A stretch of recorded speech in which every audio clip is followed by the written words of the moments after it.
اور کہتے ہیں مفتی ہمدرد تم کھلا آ جاؤ سامنے، اپنے شیعہ ہونے کا اعلان کر دو۔ آپ دفاع صحابہ، فضائل صحابہ کے نام پر تو آپ تحریکیں چلا رہے ہیں، اہل البیت کے نام پہ آپ نے کب تحریک چلائی ہے؟ الثقلین کو کب بیان کی؟ ایک مسجد مجھے دکھا دیں۔ الحمدللہ رب العالمین والصلاة والسلام علی سید الانبیاء والمرسلین وآلہ الطیبین الطاہرین ومن والاه۔ بسم اللہ الرحمن الرحیم۔ السلام علیکم ورحمۃ اللہ وبرکاتہ۔ مجھ سے یہ مطالبہ کیا جا رہا ہے کہ میں شیعہ ہونے کا اعلان کر دوں، اور یہ کہا جا رہا ہے کہ مفتی ہمدرد سوشل میڈیا پر شیعت کی ترویج کر رہے ہیں، ایران کے ایجنٹ ہیں، شیعہ رافضیوں سے مال بٹورتے ہیں، ان کو تو ایران سے پیسہ آ رہا ہے، اور یہ پاکستان کے اندر سنیت کے لبادے میں شیعت کو پھیلا رہے ہیں، اس کو ترویج دے رہے ہیں۔ یہ جو پروپیگنڈا ہے یہ میرے خلاف کیوں ہو رہا ہے؟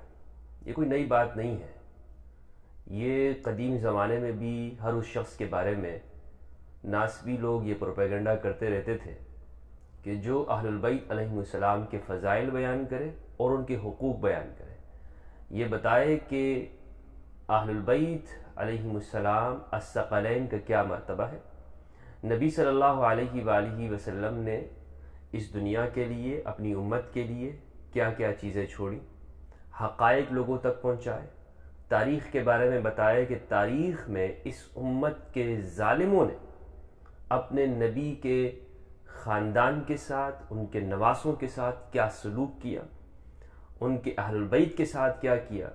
اگر کوئی شخص یہ بتاتا ہے تو قدیم زمانے میں بھی رافضیت کا فتویٰ لگتا تھا، شیعہ ہونے کا فتویٰ لگتا تھا، اس جرم کے اندر قتل کیا جاتا تھا، مارا جاتا تھا، سزائیں دی جاتی تھیں۔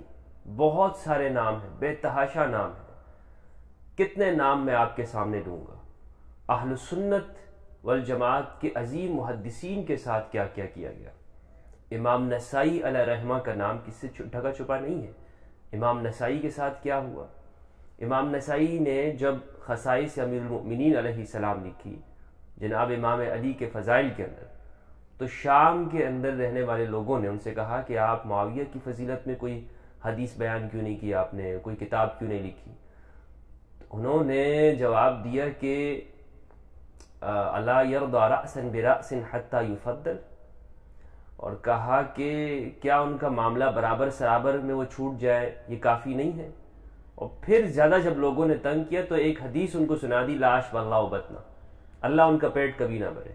تو لوگوں نے ان کو مسجد کے اندر اتنا مارا، ان کی خصیتین پہ، ان کے مثانے کے اوپر ان کو لاتیں ماری، اور کہ اسی میں وہ پھر ان کی موت ہو جاتی ہے۔ امام نسائی علیہ رحمہ، اسی طرح امام زید علیہ السلام کے ساتھ کیا ہوا؟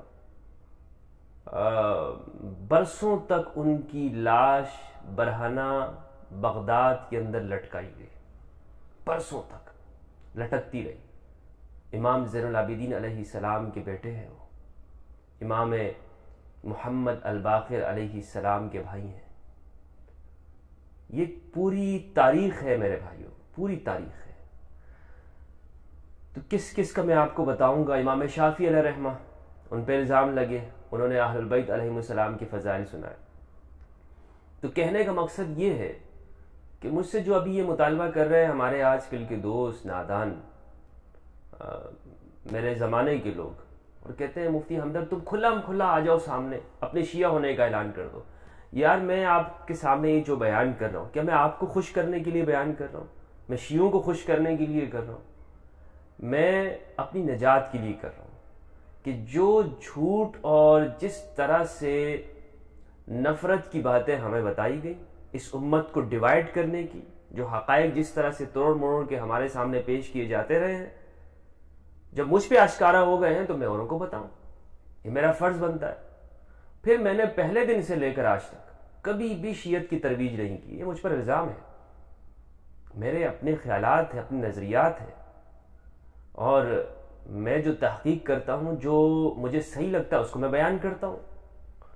اچھا، اگر میں شیعہ ہونے کا اعلان کر دوں تو جو مجھ سے مطالبہ کر رہے ہیں ان کو کیا فائدہ ہوگا؟ آپ کو کیا فائدہ ہوگا؟ آپ کیا اس پہ خوش ہو جائیں گے کہ جی جناب اچھا ہوا یہ اس نے شیعہ ہونے کا اعلان کر دیا؟ اور پھر میں آپ کی مرضی سے کیوں کروں؟ کبھی آپ مجھ سے کہتے ہیں کہ آپ شیخین کے فضائل بیان کریں، ابو بکر صدیق اور حضرت عمر کے فضائل کیوں بیان نہیں کرتے؟ میں آپ کی مرضی سے بیان کروں گا؟ میرا جب دل چاہے گا میں بیان کروں گا. مجھے معلوم ہے کہ کب بیان کرنے اور کب نہیں بیان کرنے ہیں، کیونکہ برسوں سے تو آپ بیان کر رہے ہیں. آپ دفاع صحابہ، فضائل صحابہ کے نام پر تو آپ تحریکیں چلا رہے ہیں. اہل البیت کے نام پہ آپ نے کب تحریک چلائی؟ الثقلین کو کب بیان کی؟ ایک مسجد مجھے دکھا دیں اہل سنت کی کہ جہاں پر آپ ضعیف حدیث، کمزور حدیث، کتاب اللہ و سنتی کے بجائے کتاب اللہ و عترتی بیان کرتے ہو. تو یہ ایک مسجد کا ایک خطبہ مجھے دکھا دیجئے. حالانکہ یہ جو روایت ہے، میں تمہیں دو چیزیں چھوڑ کے جا رہا ہوں، تم جب تک ان کو تھام کے رکھو گے کبھی گمراہ نہیں ہوگے. میری کتاب اللہ کی کتاب اور میری سنت، اللہ کی کتاب میری سنت. یہ ایک ضعیف درجے کی روایت ہے، اس کی سند بھی موجود نہیں ہے. امام مالک نے اس کو موطا میں بلاغن روایت کی، اس کی کوئی سند بھی موجود نہیں ہے. جبکہ حدیث الثقلین تمام صحیح کتابوں کے اندر موجود ہے، اسے آپ بیان نہیں کرتے ہیں. تو آپ اس الثقلین کی تحریک جب چلائیں گے، جب آپ کے ممبروں سے اہل البیت کے فضائل بیان ہونا شروع ہو جائیں گے تو آپ نے کام آسان کر دیا. ٹھیک ہے، پھر میں بھی شیخین کے فضائل بیان کر دوں گا. آپ مجھ سے مطالبہ کیوں کر رہے ہیں؟ پھر میں آپ کے کہنے کے اوپر شیعت کا اعلان کر دوں. جس دن میں نے شیعہ ہونے کا اعلان کرنا ہوا میں کہہ دوں گا کہ جی میں شیعہ ہوں، اعلان کر دوں گا. میں آپ سے کوئی خوف کھا رہا ہے مجھے؟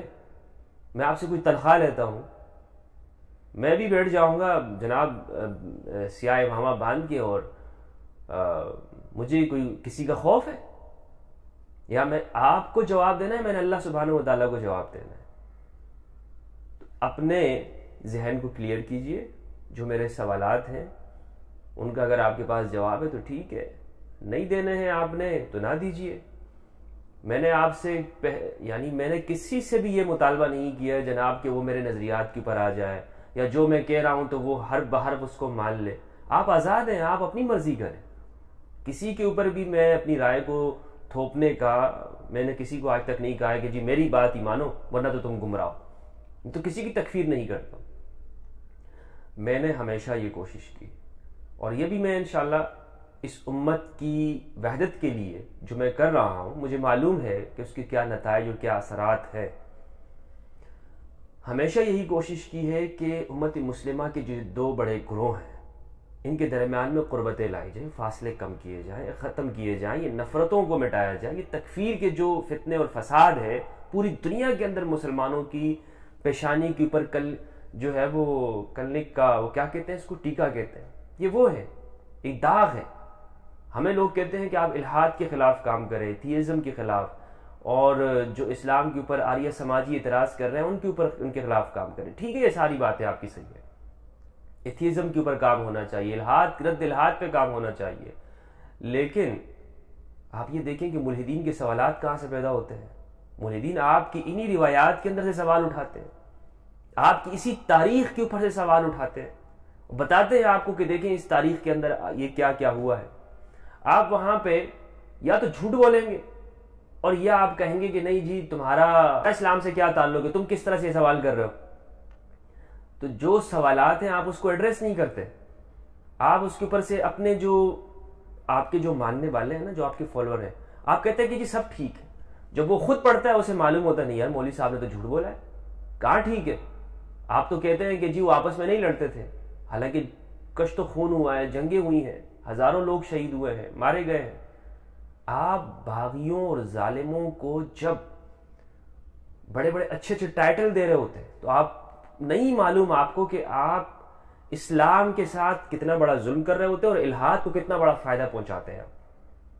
یعنی ایک عقل مند شخص کہ جو کہتا ہے کہ 2 + 2 4 ہونے چاہیے اور دنیا کے اندر انصاف ہو، ظالم ظالم ہے، باغی باغی ہے، عادل عادل ہوتا ہے، ایسی لاجک کو کام میں لانے والا ایسا شخص جب آپ کی گفتگو سنے گا کہ نہیں یہ سب ٹھیک ہے، سب بالکل برابر ہے، تو یا تو وہ آپ کو جھوٹا کہے گا یا وہ کہے گا کہ نہیں، وہ آپ کے مذہب کے اوپر پھر سوال اٹھانا شروع ہو جائے گا، اس سے بدزن ہو جائے گا.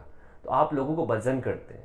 میں تو اس نتیجے میں پہنچا ہوں کہ ہم نے یہ جو الحاد کے خلاف یہ جو سوالات یہ لوگ جو اٹھا رہے ہیں، اس پہ اپنی محنتیں صرف کرنے کے بجائے امت مسلمہ کے اندر جو دراڑیں پیدا ہوئی ہیں، جو برسوں سے جو تکفیر ہوئی ہے، اس کا خاتمہ کریں۔